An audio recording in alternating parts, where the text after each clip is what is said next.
मैं चेतराम मीणा, सहायक आचार्य, राजकीय महाविद्यालय Karauli, class BSc second year, paper second.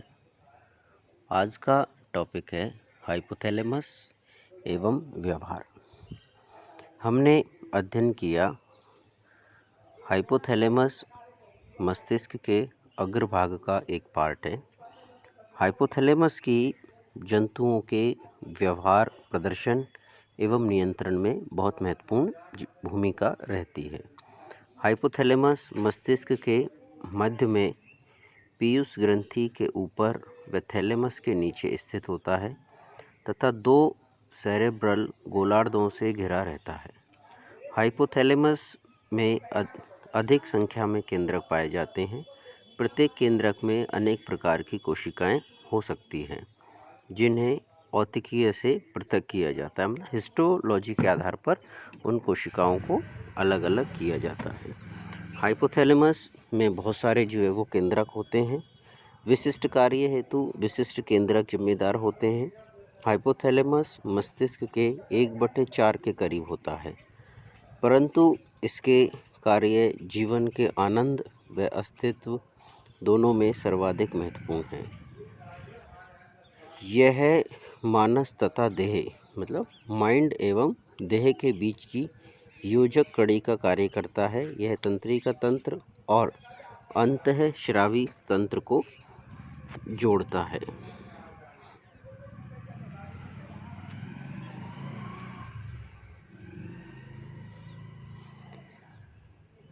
यह जंतु को भूखे प्यासे मैथुन हेतु तैयार एवं आक्रामक होने की अनुभूति, रुझान या सुझाव कराने के लिए आवश्यक है।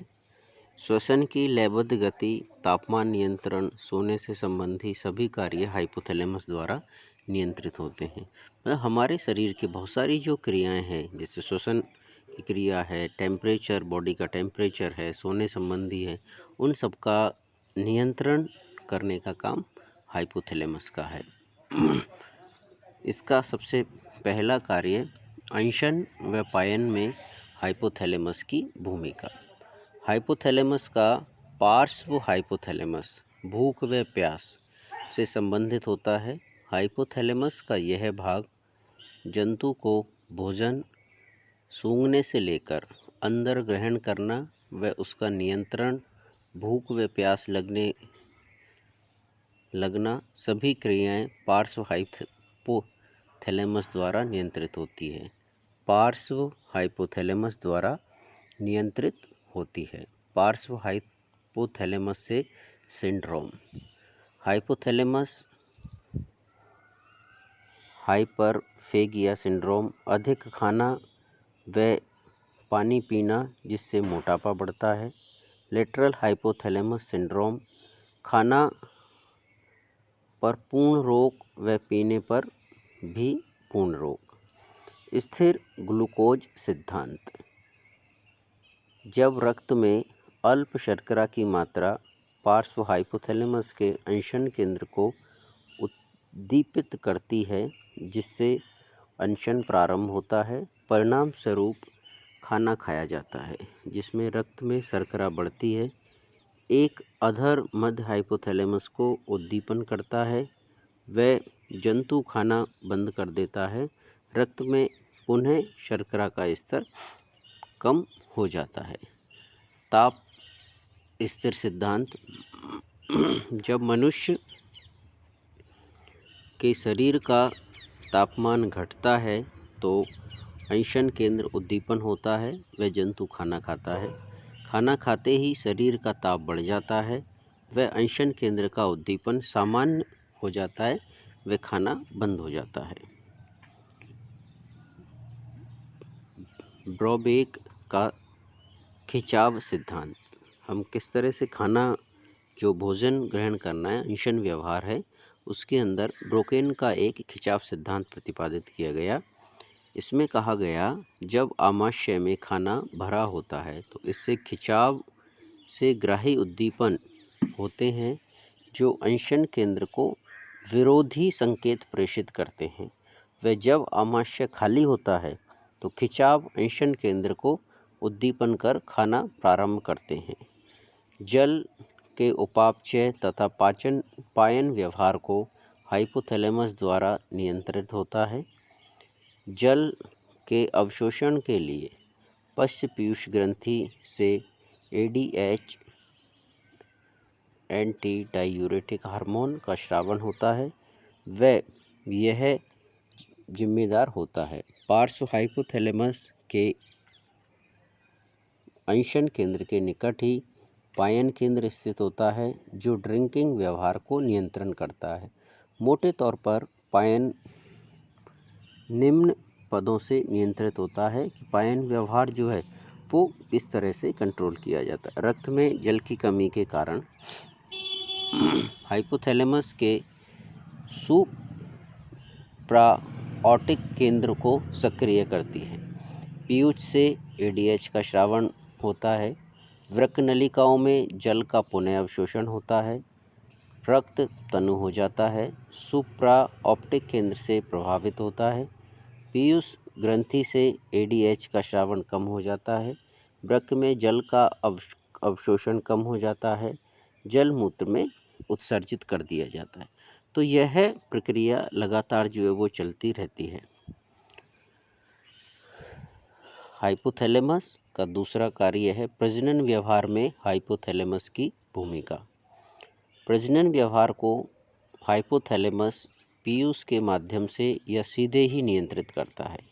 पीयूष ग्रंथि से जनद प्रभावी हार्मोन मादा में अंडाशय के विकास व एस्ट्रोजन के स्राव को प्रेरित करता है।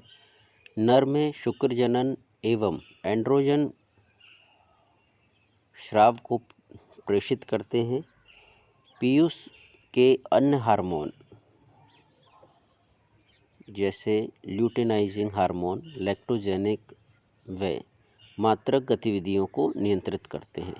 चूँकि हाइपोथैलेमस पीयूष की गतिविधियों को नियंत्रित करता है, अतः यह लैंगिक एवं मात्रक व्यवहार को प्रभावित करता है। लैंगिक व्यवहार व्यवस्थित करने वाले हाइपोथैलेमस के केंद्र अग्र हाइपोथैलेमस में स्थित होते हैं। अर्थात हम ये कह सकते हैं कि प्रजनन व्यवहार हाइपोथैलेमस के अग्र हाइपोथैलेमस द्वारा नियंत्रित किए जाते हैं।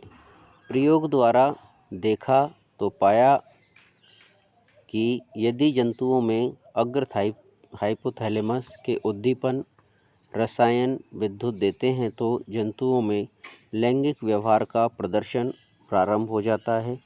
यदि हाइपोथैलेमस को उद्दीपन नहीं दें, इसे हम हटा दें तो जंतुओं में लैंगिक व्यवहार का प्रदर्शन नहीं होता है। पुरस्कार व दंड में हाइपोथैलेमस की भूमिका। पश्च हाइपोथैलेमस में केंद्रकों के समूह हैं जिन्हें दंड व पुरस्कार केंद्र माना जाता है। अर्थात पुरस्कार व दंड से संबंधित जो व्यवहार है वो हाइपोथैलेमस के पश्च हाइपोथैलेमस में स्थित होते हैं। पुरस्कार व दंड के समय इन केंद्रों में उद्दीपन होता है। पश्च हाइपोथैलेमस को उद्दीपन किया जाता है जो जंतु आनंद को महसूस करता है व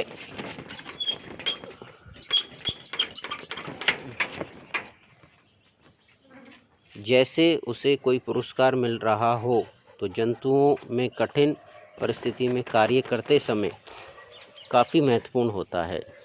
जंतु ऐसा कार्य करते हैं जिससे उनके आनंद केंद्र में उद्दीपन हो व आनंदित महसूस करें। जैसे झुंड में पहरेदारी करना, झुंड के समूहों की रक्षा करना, झुंड के चौकसी के लिए रात भर जागना। ये इस तरह के व्यवहार जंतुओं में जो है वो पाए जाते हैं। जैसे बंदरों में हम देखेंगे चौकसी व्यवहार होता है। जब बंदरों का समूह किसी पेड़ पर या अन्य स्थान पर विश्राम करता है तो कुछ बंदरों के समूह चौकसी व्यवहार निभाते हैं। तो ये सभी जो व्यवहार हैं, जैसे चौकसी व्यवहार करना, समूह की पहरेदारी करना, समूह की रक्षा करना, ये सारे के सारे पश्च हाइपोथैलेमस के द्वारा नियंत्रित किए जाते हैं। झगड़े व पलायन में हाइपोथैलेमस की भूमिका। हेंस 1953 हाइपोथैलेमस के पार्श्व एवं पश्च हाइपोथैलेमस में कुछ केंद्रकों को उद्दीपन करने से आक्रामकता, आक्रमण, झगड़ा या अधीनता या दब्बूपन उत्पन्न हो जाता है। वैक्स 1954 में उजागर किया कि पार्श्व व पश्च हाइपोथैलेमस में केंद्रक होते हैं, उन्हें नष्ट करने से जंतुओं में आक्रामकता, आक्रमण, पलायन आदि व्यवहार की समाप्ति हो जाती है। वह इसमें उद्दीपन करने पर व्यवहार में उग्रता आ जाती है। अर्थात हम कह सकते हैं कि हाइपोथैलेमस के पार्श्व एवं पश्च हाइपोथैलेमस के द्वारा आक्रामकता एवं पलायन व्यवहार प्रदर्शित किया जाता है। पलायन व्यवहार क्या है कि एक शिकारी जंतु को देखकर दूसरा जंतु अपनी जगह छोड़कर अन्य जगह पे चला जाता है या पलायन कर जाता है, उसे हम पलायन व्यवहार कहते हैं। आक्रामक व्यवहार एक बड़े जंतु द्वारा जैसे ही छोटे जंतु को देखा जाता है वो उसके ऊपर आक्रामकता प्रदर्शित करता है। जैसे कुत्ते द्वारा बिल्ली को देखने पर उसके ऊपर आक्रामकता दिखाई जाती है, जबकि बिल्ली द्वारा पलायन कर दिया जाता है। जैसे ही बिल्ली को चूहा दिखाई देता है तो बिल्ली चूहे के ऊपर आक्रामकता दिखाती है, जबकि चूहा वहाँ से पलायन कर जाता है। सोने व जागने में हाइपोथैलेमस की भूमिका। हाइपोथैलेमस के अग्र हाइपोथैलेमस में निद्रा केंद्र होता है व पश्च हाइपोथैलेमस में जागरण केंद्र होता है।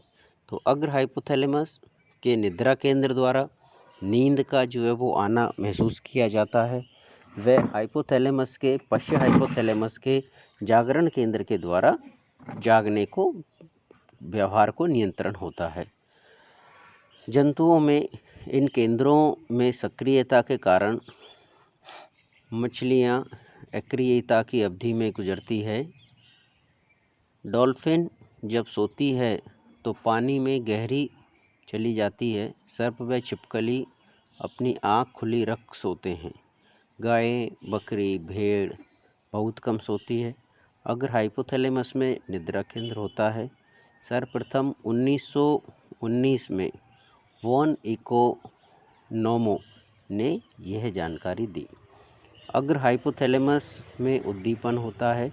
जंतु को नींद का एहसास होता है और वह सो जाता है, परंतु जब इसमें उद्दीपन कम होता है या पश्च हाइपोथैलेमस में उद्दीपन होने से मनुष्य की जो है वो नींद हट जाती है या वो जाग जाता है। हाइपोथैलेमस एवं अन्य गतिविधियाँ भावनाओं को नियंत्रित करता है। यह पश्च हाइपोथैलेमस में स्थित होता है। भय, उग्रता, आनंद, क्रोध, चिड़चिड़ापन, आक्रामक आदि व्यवहार को हाइपोथैलेमस द्वारा ही नियंत्रित किया जाता है। इसके साथ साथ मातृत्व व्यवहार का प्रदर्शन भी हाइपोथैलेमस द्वारा ही प्रदर्शित किया जाता है। अर्थात कुल मिला के हम कह सकते हैं कि हमारे मस्तिष्क में अग्र मस्तिष्क का जो भाग है हाइपोथैलेमस, वो जंतुओं के बहुत सारे व्यवहार का प्रदर्शित करता है और बहुत सारे व्यवहार को नियंत्रित करता है। धन्यवाद।